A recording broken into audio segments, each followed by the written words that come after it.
اور زندگی کا جو مزہ اور لطف ہے اور اس کا جمال ہے، پھر دنیا اربع خصال ہے، وہ دنیا میں چار چیز، جنت کے پہلے دروازے پہ جو باب المعرفت اس پہ لکھا ہوا ہے کہ زندگی کا مزہ، زندگی کا دنیا میں مزہ چار چیزوں، زندگی کا دنیا میں چار چیزوں سے مزہ ہے۔ دنیاوی زندگی حسن پا جائے گی اگر چار چیزوں کو اختیار کر لیا جائے۔ لکل شیء حلیۃ وحلیۃ طیب العیش فی الدنیا اربع خصال، چار چیز۔ الاول، سب سے پہلی، القناعہ، سب سے پہلی چیز جس سے دنیا کی زندگی حسن پا جاتی ہے وہ ہے قناعت۔ قناعت کسے کہتے ہیں؟ کنجوسی اور چیز ہے، قناعت اور چیز، اور بخل اور چیز ہے، قناعت اور چیز ہے۔ بخل مذمت میں ہے اور قناعت تعریف۔ قناعت کسے کہتے ہیں؟ میری ضرورت کی چار چیزیں ہیں، فلاں کام کے لیے مجھے دو چیزوں کی ضرورت ہے، اپنے کمرے کے لیے مجھے مثال فلاں دو چیزوں کی ضرورت ہے، اپنے آفس کے لیے مجھے اتنی چیئرز کی ضرورت ہے، میں اس پر قناعت نہ کروں اور بہتر اور چاہیے، یہ بھی چاہیے وہ بھی چاہیے،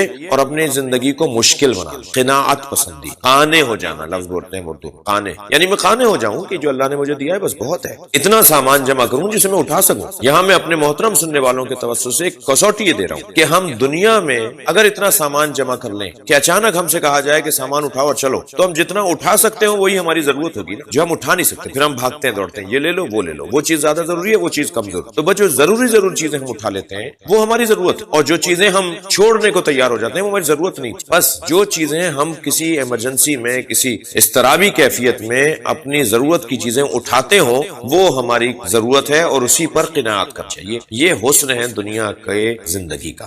پہلا جو انسان کی زندگی کے اندر حسن لے کر آئے گا دنیاوی زندگی میں وہ ہے القناعت، قناعت۔ ثانی نبذ الحقد، یعنی ترک کینہ۔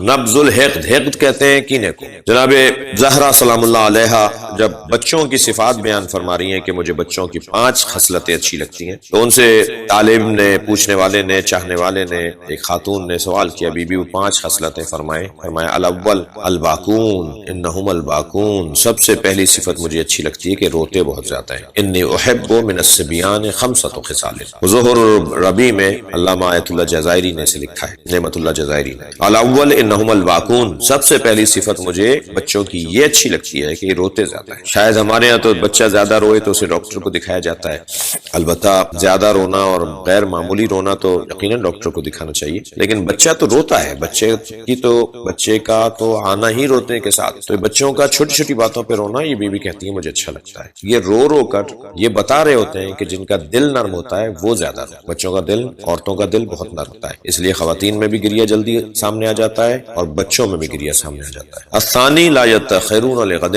فرماتے ہیں مجھے اچھا لگتا ہے بچے آج کا کام کل پر نہیں چھوڑتے۔ الثالث یجتمعون علی التراب، یہ مٹی پر بیٹھ جاتے ہیں، اپنے کپڑے گندے کر کے آ جاتے ہیں، یہ بتاتے ہیں کہ دنیا دل لگانے کی جگہ نہیں، اور اس میں تکبر نہیں کرو، اس میں غرور نہیں کرو، جہاں دل کہے اور جہاں جی کہہ رہا ہو وہاں جا کے بیٹھ جاؤ۔ الرابع یعمرون ثم یخربون، یہ مٹی کے کھلونے گھروندے بناتے، کھیلنے کے بعد لات مار مار کے توڑ دیتے، یہ اپنے کھلونوں کو توڑ کر بتاتے ہیں کہ ہماری تو دنیا ہی یہ تھی، اس دنیا کو استعمال کرو اور آگے بڑھو، دنیا تمہیں استعمال نہ چاہے، دنیا تمہیں اپنے گرفت میں نہ لے لے۔ یہ دوسرا، یہ چوتھی صفت۔ اور 5ویں صفت جو میرے مضمون میں بھی ہے، فرماتے ہیں کہ حضرت فرماتی ہیں یختصمون بغیر حقد، یہ لڑتے ہیں مگر دلوں میں کینہ نہیں رکھتے، یہ آج کا کام، یہ آج کی لڑائی کو آج ہی ختم کرتے ہیں، یہ آج کی بات کو آج ہی ختم، یہ دلوں میں نہیں بٹھاتے بات۔ کوئی معلوم ہے 10 سال بعد ملاقات ہوئی تو سلام کا جواب نہیں دے رہے، بھائی کیا بات ہے؟ کہ 10 سال پہلے تم نے مجھے ایسے کہہ دیا، نہیں دل میں کیوں رکھے بیٹھے تھے تم، کینہ پرور کیوں؟ جنت کے دروازے پر دوسرا کلمہ یہ لکھا ہوا ہے، پہلے دروازے پر باب المعرفت پر دوسرا کلمہ لکھا ہوا ہے کہ نبذ الحقد، ترک کینہ،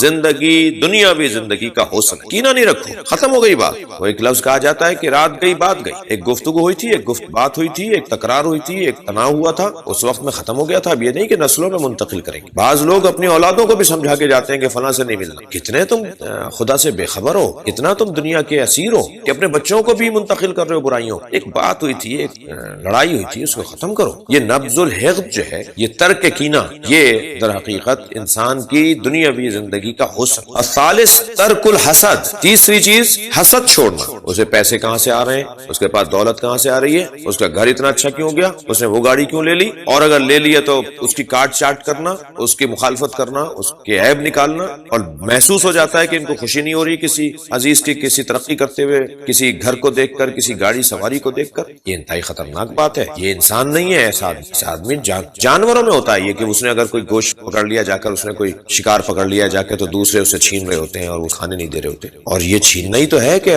میں خوش نہیں ہو رہا اپنے کسی عزیز کی ترقی کو دیکھ کر، اس کی خوشحالی کو دیکھ کر مجھے پریشانی ہو رہی ہے. تو انسان تو ایسا نہیں کرتا، یہ تو جانوروں کی علامت ہے. تو تیسری صفت جو ہے وہ ترک الحسد ہے. عزت، مال، دولت، شہرت، کرسی، اس کا جو پذیرائی ہے معاشرے کے اندر، ان ساری چیزوں کو. اور دیکھیے ہم امام زین العابدین علیہ السلام کے پیروکار ہیں، ان کے شیعہ ہیں. ہم چوتھے امام کے جو سیرت کا پہلو ہے اس پر توجہ ہمارے لیے بہت ضروری ہے، اور وہ ہے ساجد یا سجاد لقب. سجاد کثرت سجود کی وجہ سے سجاد، فعال، دراب، قتال، یہ الفاظ جو ہیں وہ کثرت کی طرف اشارہ کرتے ہیں. سجاد بہت زیادہ سجدہ کرنے والا وجود. کیوں امام سجاد کو سجاد کہتے ہیں؟ اس لیے کہ جب حضرت کو کسی مومن کی ترقی، اس کی خوشحالی، اس کو نعمت ملنے کی خبر ہوتی تھی کہ اسے اللہ نے نعمت عطا کی ہے، تو امام فوراً سجدے میں سر رکھ کے اللہ کا شکر ادا کرتے تھے کہ اللہ تو نے ایک اپنی مخلوق کو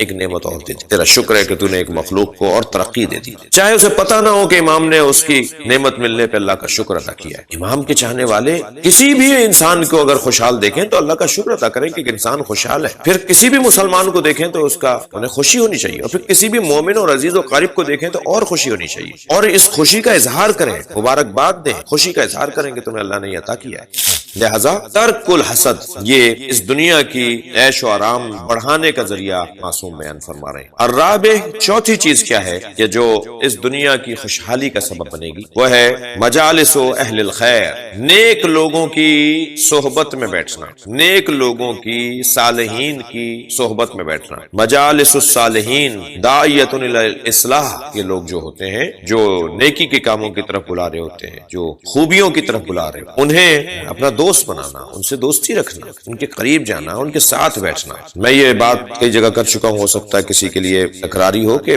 آپ دیکھیں ہم اثر لینے والے لوگ ہیں نا، ہم اثر پذیر لوگ ہیں. کوئی پتھر تو ہے نہیں کہ ہمیں اثر نہیں ہوگا. ہم ایک منظر دیکھتے ہیں اثر ہوتا ہے، ایک بات سنتے ہیں ہم پہ اثر ہوتا ہے، ایک خوشبو، کوئی پھول ہمارے قریب آئے ایک اثر ہوتا ہے، کوئی بدبو ہم پر اثر ہوتا ہے. تو ہم اثرات لینے والے لوگ ہیں. اللہ نے ہمیں اثرات لینے قبول کرنے والا بنایا ہے. وہ اور بات ہے کہ انسان اتنا مضبوط ہو جائے اپنے اعصاب میں کہ منفی اثرات اس کے اوپر مرتب نہ ہو، اور وہ منفی اثرات سے اپنے رویوں کو تبدیل نہ کرے، منفی چیزوں کے اثرات سے اپنے رویے کو تبدیل نہ کرے. لیکن اثرات تو ہم لیتے ہیں. اب میں اگر 2 گھنٹے تک کسی گلاب بیچنے والے کی دکان پر بیٹھوں گا تو 4 گھنٹے تک میرے اندر سے گلاب کی خوشبو آئی. کیوں؟ اس لیے کہ میں وہاں بیٹھ کر آیا ہوں جہاں خوشبو تھی. مجالس الصالحین یا مجالس اہل الخیر یا داعیۃ الی الاصلاح، جو لوگ ہیں جو نیکی کے کام، اصلاح کے کام، خیر کے کام اور خدمت خلق کے کام انجام دے رہے ہوتے ہیں، جو لوگوں کے خیر خواہ ہوتے ہیں. اور مجالس و اہل الخیر، خیر علم سے بڑھ کر اور کیا خیر ہوتا ہے. جہاں مولا علی کی بات ہو رہی ہو وہ خیر سے اس سے بڑھ کر اور خیر کیا ہوگا. اس لیے کہ خود اہل بیت کو خیر کہا ہے، مولا علی کو خیر کہا گیا ہے. جب نبی مکرم نے غدیر کے میدان میں کہا کہ آواز لگاؤ حی علی خیر العمل، جو لوگ آگے چلے گئے انہیں واپس بلاؤ، جو پیچھے ہیں ان کو کہو جلدی آئے. اور کیوں؟ اس لیے کہ خیر العمل اعلان غدیر، اعلان ولایت علی کو کہا. تو اہل خیر یا اہل الخیر، مجالس و اہل الخیر، یعنی جہاں علی کی بات ہو رہی ہو، جہاں مولا علی کی گفتگو ہو، جہاں علی مولا کی صفات سے، ان کی سیرت سے، ان کے پیغامات سے، ان کے اقوال سے، ان کے دیے ہوئے نظام سے استفادہ ہو رہا ہو، ایسی جگہ پر بیٹھنا، ایسی مجالس میں بیٹھنا، یہ اس دنیا کی حسن اور جمالیات، اس دنیا کا جمال یہ ہے کہ ہم ان 4 چیزوں پہ عمل کریں: قناعت، نبذ الحقد اور ترک الحسد، اور مجالس اہل الخیر، نیکی کی مجلسوں میں بیٹھنا اور اس سے استفادہ کرنا. یہ مسلمان ہونے